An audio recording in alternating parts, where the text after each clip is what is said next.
morning, everybody, and welcome to Allica Bank's latest market briefing. And today I'm really pleased to be joined by Ian Flaxman, who is Allica's Head of Growth Finance. Just before we get started on today's topic, Ian, of building the right funding mix, would you mind giving us a quick introduction to who you are? Is that okay? Yeah, sure. Thank you. So, as you say, Ian Flaxman, Head of Growth Finance at Allica, been with the bank since July last year, so a little over a year, and responsible for building the working capital senior debt products that we've recently launched. A long and very boring background, but to summarise, sort of senior roles in a few banks and independent funders, predominantly in the working capital space and the asset-based lending industry, predominantly prior to coming here. Lovely. Well, thank you very much, Ian. And it really aligns nicely to what, and why I got you on the call today, which is to run through building the right funding mix. And I guess to kick off with that, I wanted to touch on some of the, less popular funding options that are out there. So, most advisors are exceptionally aware of what a mortgage is and what a credit card is and what an overdraft is. But some of the lesser known ones, but still exceptionally common in our industry, around asset finance, invoice finance, and cash flow loans. Would you mind giving a really brief synopsis of what? Let's kick off with asset finance. What is asset finance? So, obviously, as the name suggests, it's financing specifically against fixed assets. So, typically, identifiable fixed assets, whether that's a piece of machinery or a vehicle or a bus or a piece of construction equipment, and typically can be used as a refinance tool as well if you've got unencumbered assets in a business, but typically used when you're buying, whether it's new or used, but you're buying a piece of equipment, and it's very similar for what most people recognise as being hire purchase on a car would be the closest comparable that's more commonly known. And typically shorter funding periods than, say, a commercial mortgage, because vehicles, let's use this as an example, typically have a shorter useful life than a house or a building, for example. What about invoice finance? I think this is probably an industry and a market that's maybe had a little bit of a bad reputation, or people maybe peg it with a certain reputation, but it's definitely not a funding tool of last resort, is it? That it maybe was initially known as in the 80s and 90s. No, well, I hope not. I spent decades really working in that industry, and for sure, I've seen over that time it evolve. In a prior life, I was working for one of the big clearers in their large corporate teams, so some pretty big businesses using exactly that type of structure. Unfortunately, it was in its sort of initial form, would have been called factoring, and it was really somewhere you went if you didn't have a lot of choice. But the underlying principle of many businesses have a really valuable asset in their sales ledger, and as a bank, or a lender, you don't have to be a bank. It's quite nice to know you've got some form of collateral. So linking the funding to that collateral, which is the basic underlying principle of invoice finance, receivables finance, invoice discounting, whatever you want to call it, and it gets called lots of things. That's the underlying principle. I think it's done best when it's done as a funding solution rather than I'll just lend you in a pawnbroke kind of way. And I think that pawnbroke type approach, which still exists in some pockets, is probably unhelpful from a wider view of the industry, but much less common than it was. And it's a multi-billion-pound industry, and so you would argue quite important actually to manufacturing and trading businesses in our economy. Yeah, but particularly B2B businesses, or business to business businesses that sell on terms. It's that release of working capital, which is often the biggest challenge they face, isn't it? Is, they sell someone £1 million worth of stuff, deliver it, and then they've got to wait 30, 60, 90 days.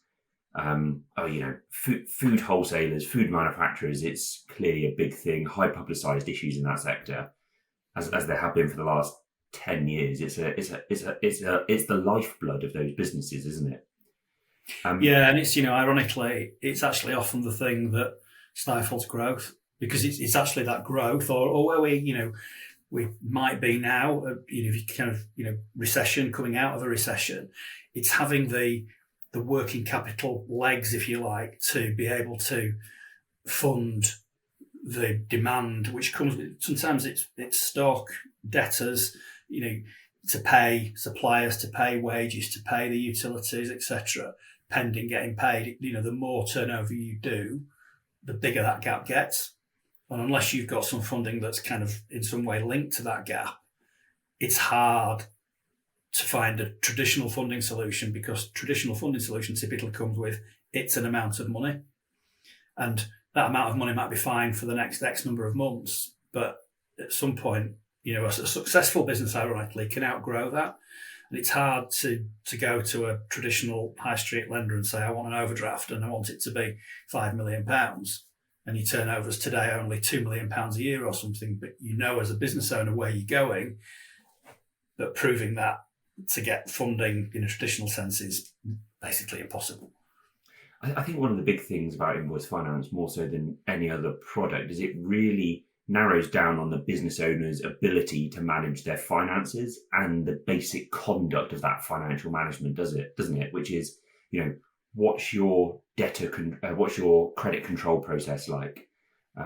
What's your concentration on a particular customer? Because, obviously, if you've got a high level of concentration on one particular client, any lender in their right mind is going to look at that and go, I can see that 70% of your whole sales ledger is to one customer. I can lend you a certain amount of money, but I'm not going to be able to get to the same levels if you had, 100 customers all at 1% each on that ledger.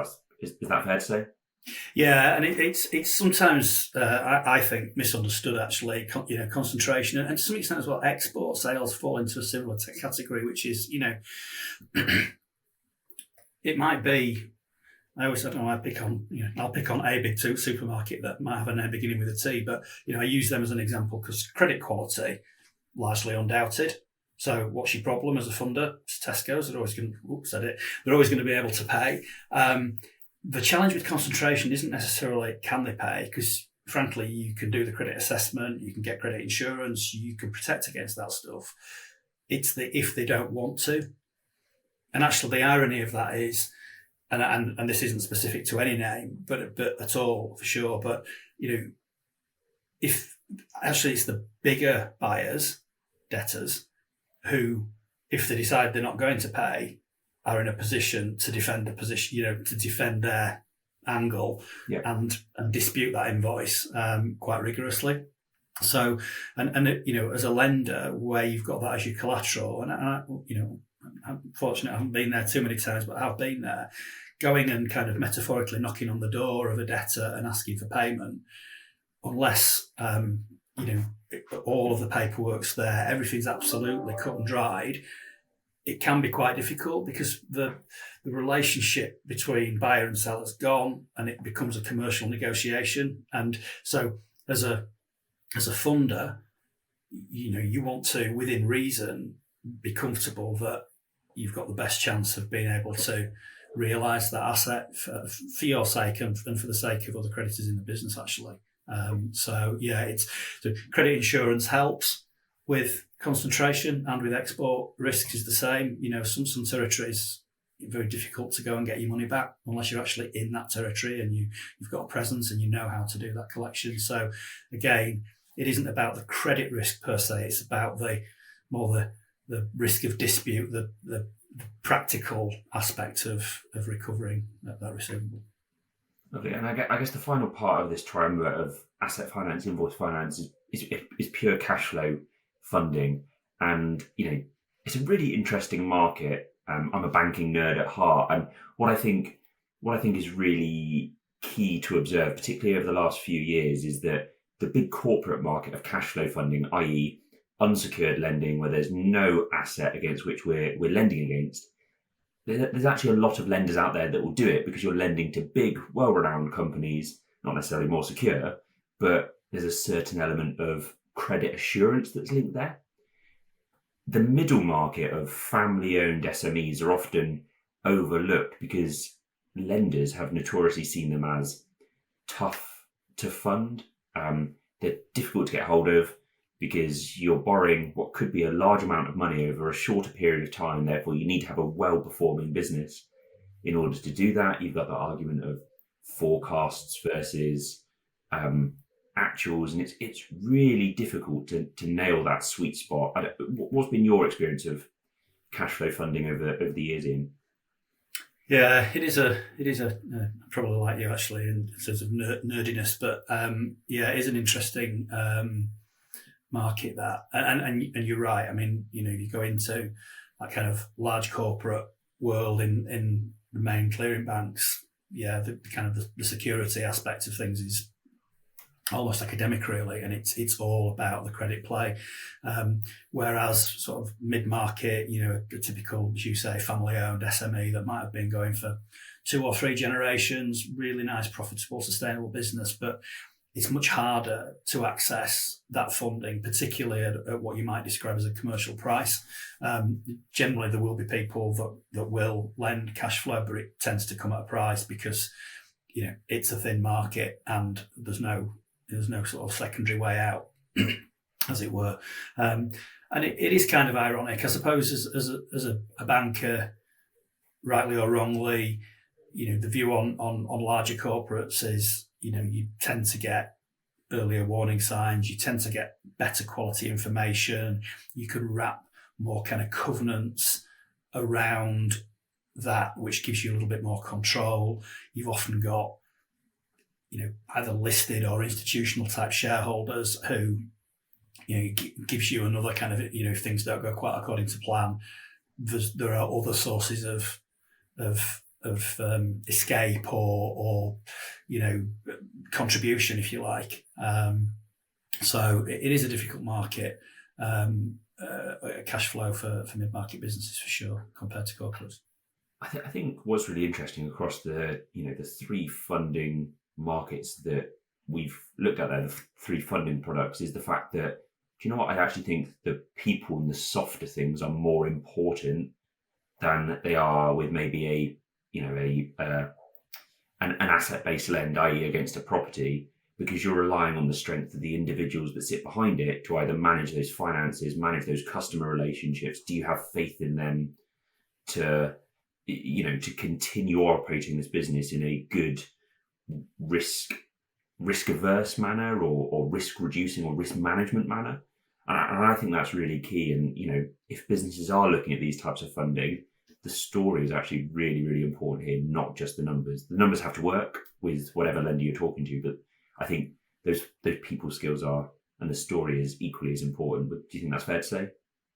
Yeah, I think so. And just as you're talking there, it made me kind of think that actually, one of the other things that is more the domain, almost exclusively really, of larger businesses because of the cost and time commitment, is the extent to which you can get all sorts of external due diligence done: commercial due diligence, industry diligence, financial diligence, asset diligence, name your flavour. And that stuff is often very detailed and provides a lot of comfort in terms of where is the industry, where do they sit versus competitors, etc. Really trying to bring that down in a commercially viable way on a smaller transaction for a smaller business is it just doesn't make economic sense. So I think you're right; those things are important, and I think that typically bigger businesses can almost leverage that with a lowercase l, because the lender can access all that other comfort stuff that goes with it, which is probably more difficult for a smaller business. And I guess almost to wrap it up, we talked there about smaller businesses, and that's not a derogatory term. It's just a nature of the market. A smaller business is £20 million turnover, but those businesses, I guess that's why I brought you here today, is because of what you do in Allica. Do you mind just giving us a quick 1-minute flavour before I ask you some questions about it? Is that all right? And I guess the market in general. So tell us about growth finance, Ian. Yeah, so basically the principle of growth finance is in a nutshell, and this is slightly simplifying, but is to kind of find a sensible medium between that senior debt structure that we just talked about at the end, that sort of working capital cash flow piece, and the asset-based lending, invoice discounting, asset finance, maybe stock finance is another one that gets caught under that umbrella. And really try to find the asset-based lending industry. It hasn't really evolved a great deal over probably the last decade or more, and it's quite. Well, I mean, it's done a lot, I think, for in terms of funding solutions for mid-market businesses, no question. But I think there's an opportunity to evolve and deliver something that's a bit more operationally straightforward and a bit more open-minded, which is why I say it leads more towards the senior debt structure, but with some of the awareness of the underlying assets that you get as an asset-based lender. So we're just trying to simplify operationally. We're trying to make it more about the relationship with the business rather than being very collateral-led. Collateral is still important. No, I'm not embarrassed or unhappy to say that, but it isn't our reason for doing a deal. It's about understanding the business, being close to that business, understanding their plans, what the cash implications of that might be, and making sure that, and I think this is fundamental actually for any business that's looking at financing, and it might sound really obvious, but it isn't done well, is understand what the funding requirement is and what the levers are that affect that funding requirement, and try to the extent it's possible to do so to build something into your funding structure that accommodates some movement. Because the one thing that is true of all honest forecasts is you won't hit the forecasts. You'll either fall short, or you'll be over, or to the left, or to the right. The only time something's 100% on forecast is probably something unusual about the forecast, really. So I think that really is very important, and that's why I think good advisors are really valuable as well in helping businesses to model that and understand it and to present the story to the lending population. And I think a grown-up, more complex, flexible product that leverages off a whole business's balance sheet for well-established family-owned businesses. Let's set this stall out early. Is that unfortunately that the product's simply not suitable for small micro businesses, but those businesses that are refined and have an element of financial management and hierarchy and skill set and experience about them. It's about delivering a flexible product that caters for their needs without having an invoice finance line, asset finance HP here, there, and everywhere, a working capital loan with a tertiary provider for an acquisition they did 3 years ago. This is about wrapping everything up in one neat and tidy package that gives them the, comfort that they know they're paying a certain fixed amount each month for their cash flow loan. It gives them the flexibility for working capital reasons, all at the same point in one neat and tidy facility ran by one bank with one person to deal with. I guess that's the ultimate benefit, isn't it? It's a way of simplifying a complex market for business owners. Yeah, I mean, and this is the sad thing, really. Irrespective of structure, which actually is really important, but if you put that to one side, do you get as a business to know who you're dealing with, and when you kind of pick the phone up or email or WhatsApp or whatever it is you do, that person knows who you are. They know about your business. They're not going on to let me just log on and check. So just tell me your account number, blah, blah, blah. So that, as things evolve in the business, you're not starting from scratch every time. And that, if there's one differentiator and that one thing that I think the market is absolutely crying out for, and something Allica is very strong on, is that relationship-driven approach. And I kind of hope, whilst we might do things differently operationally, I think the aim of the game in terms of success is, people kind of stay for the relationship and advocate for the relationship as well, really. And hopefully that has, genuinely think, that has a positive knock-on effect across the wider market, which is badly needed. And you know what? I think, thank you so much, Ian, for joining us today. I think for me, the big thing that I've taken away from this and all working capital solutions is the numbers are an output of a business's actions, and they're really important for a bank to assess a business's ability to afford a product or facility that they're looking at. But the key is the story and everything that sits behind it. And what is your financial management process? And what's the people like who manage those finances? What's your relationships like with your clients? What is it that you're looking to achieve? How ambitious are they? How realistic are those plans all at the same time? That is equally important to us as a bank. We might be a bank, but it's not just about numbers. I think is probably the synopsis to all of this, isn't it?